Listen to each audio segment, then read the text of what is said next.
Mas como eu ia dizendo, Josefa e Nestor, 7 anos, eles vão ficar juntos. Tudo começa no restaurante. Ela é cozinheira e ele é o rei do churrasco. E eles começam a sapecaiaiar. A sapecagem entre os dois estava mais quente que a churrasqueira. Era um negócio de... e tome de sapeca, e toma de sapeca. Josefa vai se apaixonando e Nestor também. Pum! Já casam. Mas a família de Josefa sempre avisou: esse Nestor gosta muito de beber. Ele bebe sem parar. Cuidado, minha filha. Aí o tio de Josefa disse: separa dele que eu conheço bêbado. Ainda disse para ela: tem um tal de Luizinho que trabalha comigo, que só vive bêbado. Caiu de moto outro dia, e o tio foi contando outras histórias. E aí, nessa conversa, mas o tempo vai passando. E aí, Josefa chegou à conclusão, depois de muita confusão, que chegou a hora de cada um seguir seu caminho. Tá tudo ótimo. Mas eles continuam sapecando e aiá às escondidas. Mas brigar, estão sempre brigando. Naquele dia, o final da história é da seguinte maneira. Ou melhor, nem é o final da história. É o momento em que ele pega e começa a fotografar. Começa a fotografar, tirando foto no celular e vai embora. Vai embora para um bar. Desse bar, ele vai para uma cidadezinha colada e, abre o celular. Mostra e diz. Aquele povo todo bebendo, ele olha e só se ouviu a voz dele. Ele pega o celular e mostra e diz: eu matei Josefa. Todo mundo olha. Nem todos sabiam nem quem ele era, muito menos quem era Josefa. Mas eis que está ali um conhecido deles. E ele mostra para o conhecido: eu matei Josefa. O que é que ocorre? Momentos antes, numa outra briga, ele tinha realmente matado Josefa. E se deu ao requinte de fotografar o corpo da mulher que ele dizia que amava. O amigo que está com ele no bar, indignado diante de tudo, vai e chama a polícia. Ele acaba preso. E na delegacia, ele diz o que até agora não passa de uma mentira, que ele tinha visto mensagens de outro homem no celular da ex-esposa. É só uma mentira para tentar atenuar o crime grave que ele cometeu. Põe no Cidade.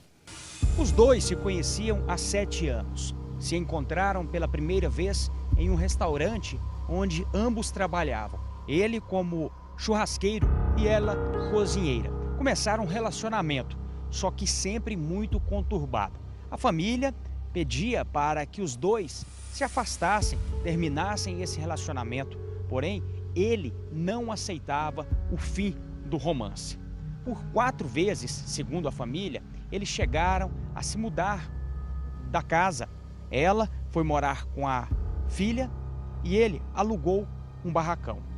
Só que mesmo assim, aos finais de semana, eles se encontravam e geralmente terminava em briga. Tanto é que ela registrou ocorrência contra ele. Eu nunca agredi ela assim não. Ela denunciava porque às vezes nós conversávamos, eu falava as palavras para ela, ia lá, depois ficava de boa de novo, ia lá e tirava. A primeira agressão aconteceu logo no início do relacionamento. Era final de 2008. Josefa foi até a delegacia e registrou uma ocorrência. Só que depois os dois reataram o relacionamento e ela resolveu retirar a queixa. Depois, outra ocorrência em 2014, outra em 2015, só que o relacionamento continuava. Os dois se demonstravam muito apaixonados, inclusive tiravam várias fotos e postavam nas redes sociais. Só que ela gostava de ter uma vida independente. Porém, esse relacionamento sempre foi, da parte dele, muito autoritário, muito agressivo. Ele não aceitava que ela conversasse com outras pessoas, inclusive no trabalho. No último final de semana, foi o estopim. Depois de ver uma mensagem, ele teve uma atitude impensada. Eu vi uma mensagem no celular dela, um cara que tinha falado para ela que queria sair de novo, que a primeira vez foi bom. Aí, foi na quarta, eu fiquei aquilo na cabeça. Sábado eu vim na casa dela dormir, que ela estava morando na casa da filha dela. Dormi com ela. Aí fomos na igreja no domingo de manhã. E aí fizemos almoço lá em casa e na hora de tarde aconteceu isso. Eu falei da mensagem, e aí ela foi e falou assim, não, eu faço para quem eu quiser. Gostava dela? Gostava, né? Nestor fugiu, foi para outra cidade, aqui bem próximo da região metropolitana de Goiânia. Conversou com amigos e contou que tinha matado a ex-companheira e chegou a mostrar fotos. Ele estava em um bar bebendo. As pessoas que estavam ali na mesa ficaram assustadas com a cena que viram e avisaram a polícia. Foi assim que os policiais chegaram até Nestor e também descobriram o corpo de Josefa, que estava na casa onde ela morava. Um vizinho também acionou a polícia militar e de maneira concomitante a polícia civil e a polícia militar chegaram no local juntos. Então, o corpo dela foi encontrado quase que simultaneamente pela polícia militar e pela polícia civil. As janelas e a porta do barracão estão fechadas desde o último domingo, quando o crime aconteceu. Aqui moravam Josefa e Nestor. Uma mulher trabalhadora, sempre com um sorriso no rosto. Essa amiga conta que ela se apaixonou em um momento muito difícil da vida dela. Ele entrou na vida dela quando ela perdeu um filho, né? E ela estava deprimida e surgiu esse espírito de porco na vida dela. E ela pegou muito ele. Para a amiga, a versão contada pelo assassino é mentirosa. Nestor disse que Josefa foi infiel, mas Maria das Graças diz que ela não tinha tempo nem de se arrumar. Trabalhava em 2 empregos e ainda fazia bico. Era ela quem cuidava de Nestor. E a vida dela era trabalhar para manter os caprichos dele, né? Porque ele se achava mais novo que ela, ele se achava poderoso demais, então ela tinha que fazer o que ele queria. Josefa morava nessa casa há cerca de 2 anos. Ela tinha 58 anos e mantinha um relacionamento com um homem de 37. O casal vivia em crise. Ela trabalhava muito e ele bebia muito. Ela mantinha a casa e o próprio vício do companheiro. Todas as vezes que o assunto era separação, a briga estava feita. Segundo os vizinhos, ele batia muito nela. O dia que ele bebia, ele era agressivo. Em uma das brigas do casal, Nestor, bêbado, resolveu matar a mulher. Segundo ele, encontrou mensagens de outro homem no telefone dela. Ela, morta lá dentro, e ele veio até a calçada, entrou nesse bar, pediu cerveja e ainda dançou com outra mulher aqui na calçada. Ele dançou, eu vi ele dançando. Segundo a polícia, depois de ter cometido o crime, Nestor saiu da capital e foi para Goianira, uma cidade do entorno. Foi direto para um bar. Lá, ele mostrou fotos do celular dele, da mulher morta e seminua. A polícia logo ficou sabendo e veio até a casa do seu Raimundo procurar o corpo. Logicamente não encontrou. O corpo de Josefa estava lá dentro do barracão. Seu Raimundo até então não sabia o que tinha acontecido, mas minutos depois recebeu uma ligação do assassino. Ele falou, a Zefa tá morta aí. Eu falei, o que é isso, rapaz? Fazer isso? Não, tá morta. Por quê? Porque tô sabendo os fatos dela aí. Segundo os vizinhos, o casal vivia a vida deles. mas não era difícil ver o sofrimento de Josefa. A gente via assim que ele tinha algum problema com alcoolismo, a gente via muitas vezes ele bêbado, às vezes falando palavras de baixo calão. Eu escutei relatos de vizinhos que sim, que já teve confusão, que já teve briga, que já chamaram até polícia, esse tipo de coisa. Nestor Camargo, conhecido como Gaúcho, foi preso poucas horas depois de exibir no bar a foto de Josefa morta. Ele confessou o crime. Segundo a polícia, contou com frieza como matou a companheira e alegou ter perdido a cabeça. Ela ia para casa de uma tia, quando não dava certo, ela ia na casa da minha tia, perturbava lá, aí minha mãe saía, mudava de local, ele ia atrás dela, agredia ela no meio da rua, derrubou ela no meio da rua, saía arrastando de moto. Mãe de 4 filhos, Josefa sempre lutou muito na vida. Essa filha disse que sabia do sofrimento da mãe e lamenta pelo fim da vida de uma mulher que sempre enfrentou a dura realidade, trabalhando. É o dia mais triste da minha vida. Nunca, jamais eu esperava que ia chegar a um ponto desse, de uma filha fazer o sepultamento da mãe.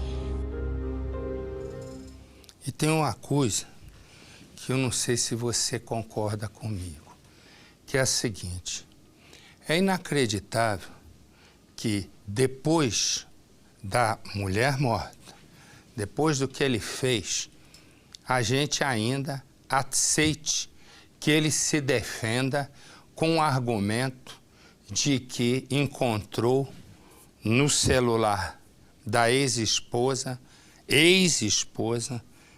um convite de um homem para sair pela segunda vez. A polícia não encontrou absolutamente nada disso. E mais do que isso, né? No momento, ela não pode se defender. E aí fica o argumento de um assassino alcoólatra e cruel, ainda para denegrir a imagem da esposa que ele batia, agredia e depois, como ex-esposa, matou. Está errado deixar esse argumento, porque ela não tem, ela só sofreu e agora, depois de morta, ele ainda acaba, agora ele quer destruir a imagem. Já que destruiu a vida, agora quer destruir a imagem. E a gente ainda incorpora isso. Está errado. Esse aqui, tio Carlos. Pensa numa família que acha tio Carlos uma belezura. Tio Carlos é uma belezura, mas tão belezura, que chegou para essa família e disse o seguinte: olha, fica tranquilo, eu sei pintar, eu pinto a casa de vocês. Isso para mim é fácil. Tio Carlos, a família recebeu o tio Carlos. Era uma beleza. Tinham tanta confiança em tio Carlos que lá a família, né, o casal, tem uma filhinha de 8 anos, uma criancinha, 8 anos de idade. Foi a menina que chamava ele de tio Carlos. Tio Carlos está foragido. Exatamente isso. Sabe por quê? Porque tio Carlos abusava da menininha de 8 anos de idade. Exatamente isso. Agora foi condenado. No dia em que foi condenado, ele fugiu. Foi na cidade, vamos ver se a gente acha. Um mandado de prisão, uma condenação. 9 anos e 4 meses de detenção em regime fechado. O acusado, José Carlos, mais conhecido como Carlos, de 68 anos. Ou tio Carlos, ex-vizinho pedófilo que levou a vida de mãe e filha para a sombra que elas são obrigadas a viver, no anonimato e na dor. A mãe guerreira não desistiu de lutar ao lado da filha, que hoje tem 14 anos, para provar que quando a criança tinha apenas 8, foi vítima de abusos cometidos pelo criminoso. Nas fotografias, as recordações de 3 décadas de 2 famílias amigas que foram separadas por um crime. Ele viu nascer? Sim, viu. Sim, ele viu grávida. Quantos anos? Ele morava aqui junto já, quando fiquei grávida dela. O apartamento deles na Praia Grande, família reunida, ó. Ele aqui. Ele aqui, eu, minha filha. Uma família que passou a vida toda sem saber que o inimigo estava bem ali, dentro de casa. Carlos era como se fosse irmão da mãe da vítima. O tio Carlos para a sobrinha que se tornaria vítima do pedófilo. Ela cresceu acreditando que ele era tio dela, parente muito próximo dela, que tinha amor por ela, respeito por ela. Então tudo que a gente ensinou foi destruído assim, em dias, em momentos absurdos, porque ele era um velho, né, completamente louco. Só para ter uma ideia dessa proximidade física entre as duas casas, apenas esse muro, essa parede, é a divisão. Família do lado de lá, a família do lado de cá, e sempre, durante 30 anos, foi como se fosse uma única família.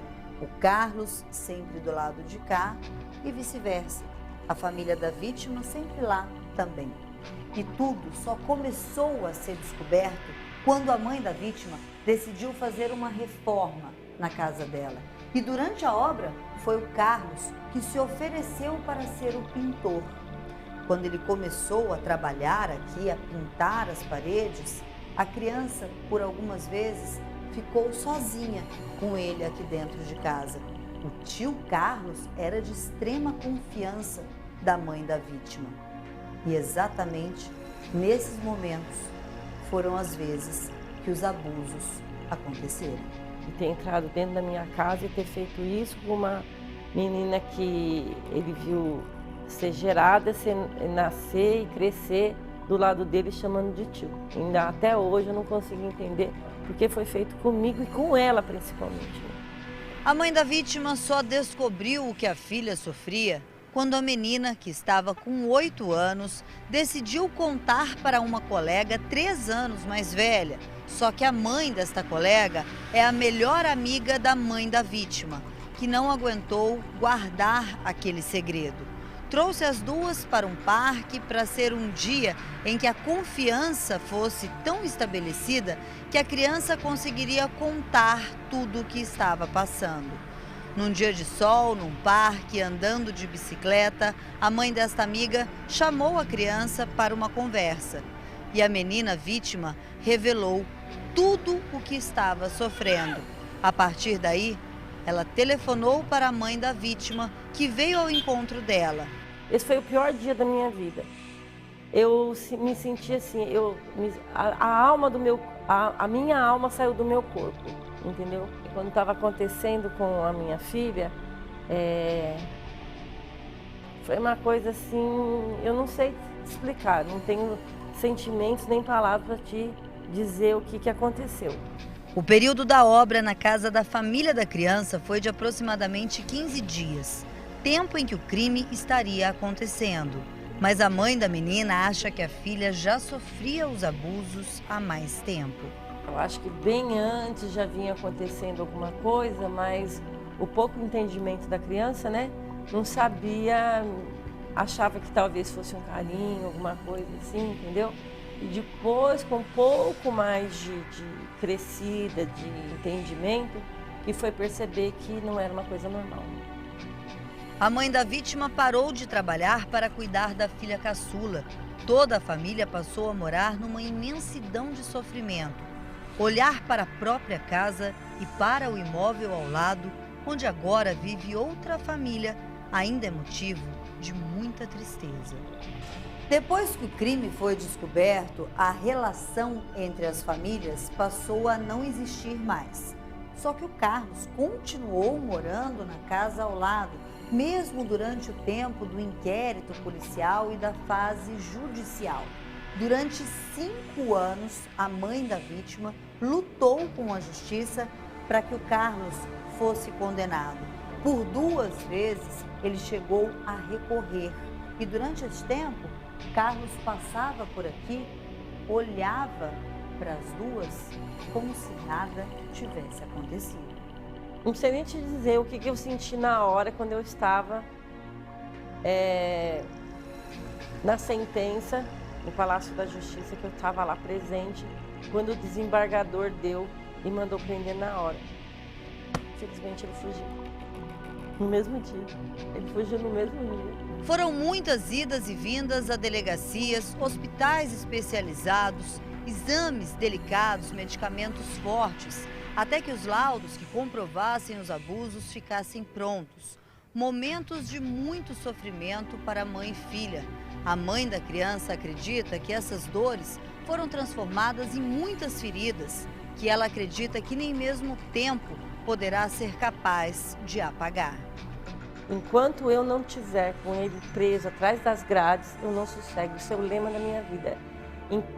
Ele não podia ter feito isso com a minha filha, destruir a vida de uma criança, de uma família, de uma não, de duas famílias, e ficar impune.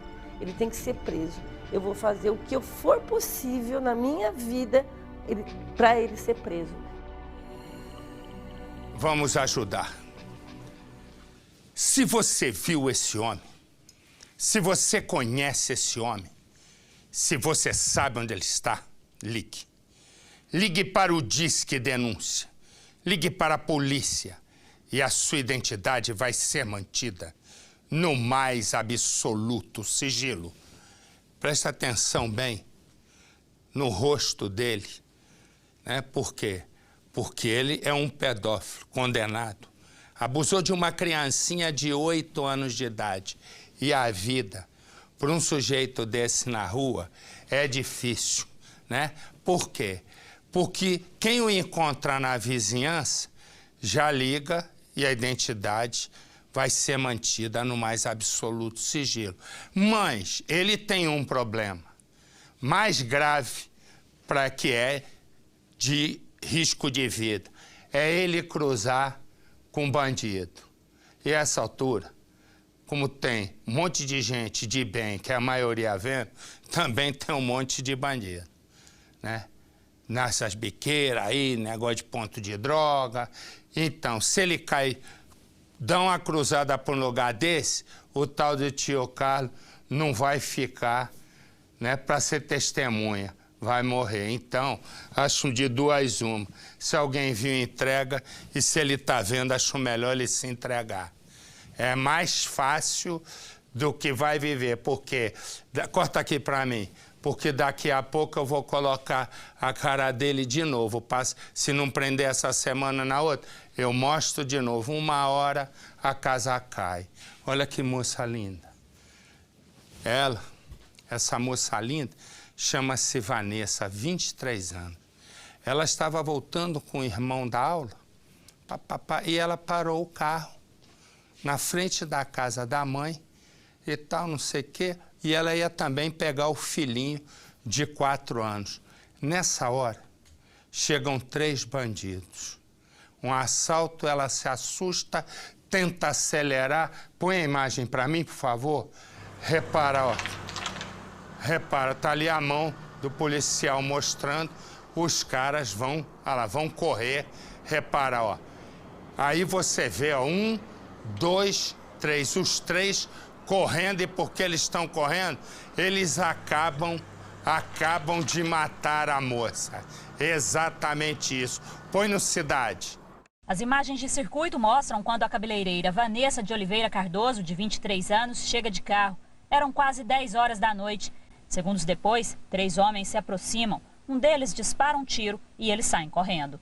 O que atirou guarda a arma na cintura enquanto corre olhando para trás. A Vanessa estava voltando da escola, na companhia do irmão dela, e parou aqui na porta da casa da mãe para buscar a filha de apenas 4 anos. Quando vieram 3 bandidos nessa direção, e eles queriam levar o carro dela. Neste momento, um dos bandidos que estava armado tirou a arma da cintura e mostrou para Vanessa antes mesmo de anunciar o assalto. Ela se assustou, pisou o pé no acelerador na intenção de fugir. Foi aí que este bandido, sem pensar 2 vezes, atirou contra a Vanessa. Ela não merecia. Aliás, nenhum ser humano não merece. Não merece o que fizeram com ela ou que venha fazer com a gente, até mesmo que nós estamos sujeitos a isso. O sogro da cabeleireira mora próximo de onde tudo aconteceu e escutou o tiro. Eu estava deitado, aí eu falei para minha esposa, ó, eu ouvi um tiro. Ela falou, não é não. Aí, para 5 minutos, o telefone tocou.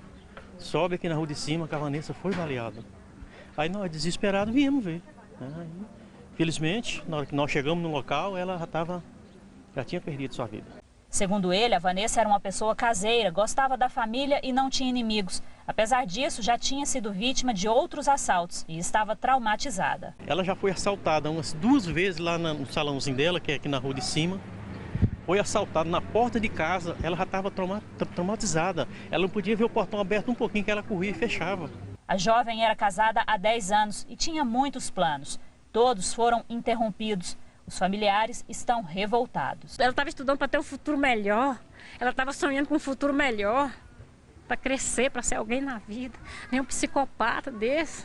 Do nada ela tirar a vida da minha sobrinha. Do nada, eu vou direto a Goiânia conversar com a nossa linda Silvier, que Silvier tem mais informações sobre o caso. Boa noite, minha princesa. Oi, Marcelo, boa noite para você, boa noite para todo mundo. Uma reviravolta nesse caso. Inicialmente era visto como latrocínio, como disse agora há pouco a repórter, mas no decorrer da investigação, Marcelo, a polícia mudou a hipótese. Após ouvir a única testemunha desse crime, o delegado chegou à conclusão de que o caso não tem o perfil de roubo, mas sim de uma execução. Agora o inquérito vai ser comandado pela Delegacia de Homicídios. O que é preciso saber, Marcelo, a partir de agora, é o motivo do crime e também o perfil dessa vítima. Até se fala de que a cabeleireira pode ter sido morta por engano, mas tudo só poderá ser dito nos próximos dias. E deixa eu fazer uma pergunta para você. Ela era casada? Casada há 10 anos, Marcelo. Casada há 10 anos. Tá bom, não, porque podia ser também um crime passional que também não foge do assunto. Mas tá bom. Você pensou que ia fazer uma gracinha com você, não pensou? Você já preparou o riso, não foi? Foi, não foi? Essa veia já saltou. Eu vi. Tá bom, meu amor. Obrigado. Um beijo, coração. Fica com Deus. Um beijo pra você. Tchau. Tchau. Isso tem um assanhamento. É só eu dar uma brecha que eu tô lascado. Vai, Edu. Acorda, Edu. Tá dormindo lá em cima. Tá no repouso olímpico. Olha a moça que linda. Mostra mais imagem dela, vai vendo.